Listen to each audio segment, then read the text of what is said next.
the sentiments that are coming out is because the people of Kenya would like an explanation and information on the deployment. I want to promise on behalf of government that on a matter as monumental as this one, the government will be transparent and will provide as much information to the people of Kenya as possible so that we carry the country alongside. It is not just a decision you make and just enforce it.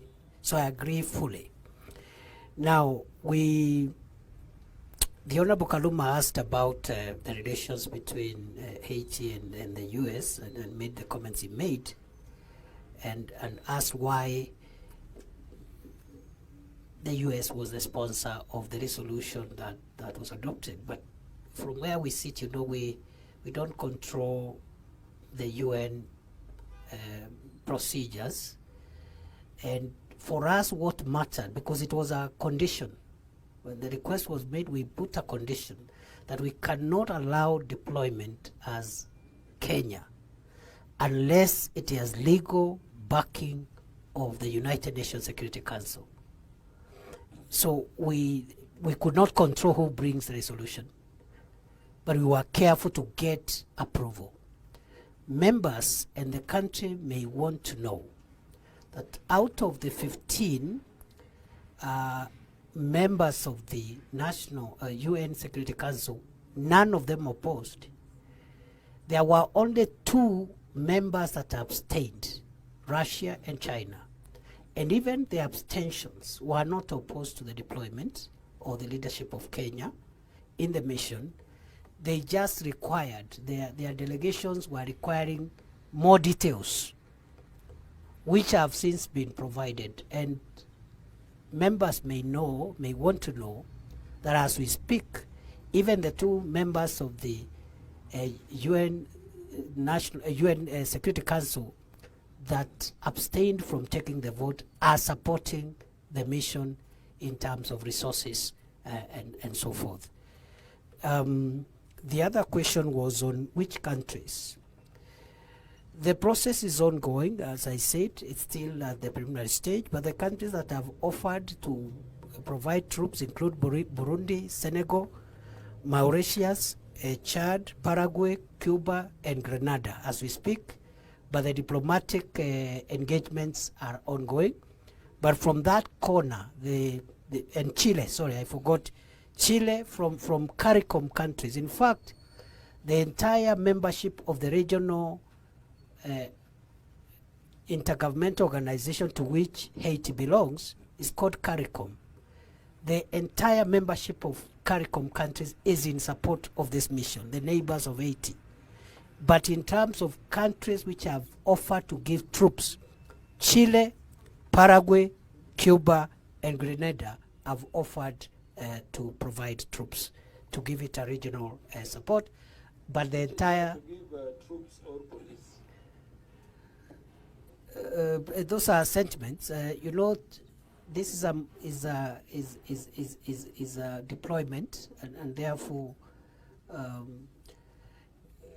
troops as used in this, and I suspect why the Honorable Karuma is asking that question is because of the answer I'm about to give on the other question he asked. Let me say that they will give that number of officers. Chile, Paraguay, Grenada, Cuba have already offered to provide officers for deployment. The other question was on the use of the word forces in Article 240, paragraph 8, which I think is semantic, because we deliberately avoided using the word force just for sentimental reasons as a country, because of the experience Kenyans had, and they decided the Kenya Police Force would be called Kenya Police Service, and the reasons were given. For all intents and purposes, the organs of national security, once look at the organs, the deployment of organs of national security, be they KDF, NPS, or NIS, because even for the NIS, which is the most reclusive of the organs of national security, it may be necessary for national security strategic interests to do external deployment because of external and internal intelligence needs of the country.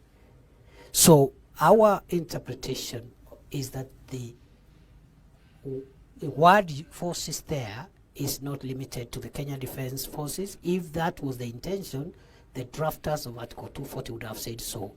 Number two, if it was not the intention, the definitional provisions of either that article or Article 260, which provides for the definitions of ambiguous terms, would have provided for the meaning of the word forces. But that is tautology. It's neither here nor there. The other question was about a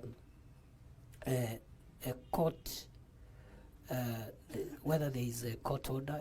Yes, there is a court order. The court order, in our view, does not address itself to the issue of deployment. Neither has it, or rather, the only issue that it addresses itself to is the issue of deployment. That before deployment is done, the matter in court should be heard and determined. That's it. It has not said nobody should talk about it. It has not said we should not prepare for it. It has not said we should not train. It has not said we should not request Parliament to consider and approve. It has just said before the deployment, the matter will have taken shape or something like that. I asked that question because of the sub judice rule. And so the question was, what is the case in court about, so that in a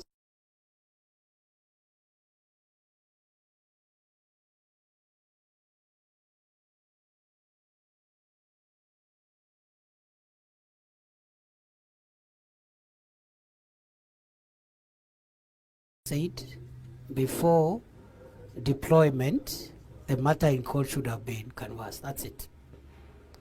Then there was the question of, again, Sondu. Up to now, 10 suspects have been arrested and are being processed for prosecution.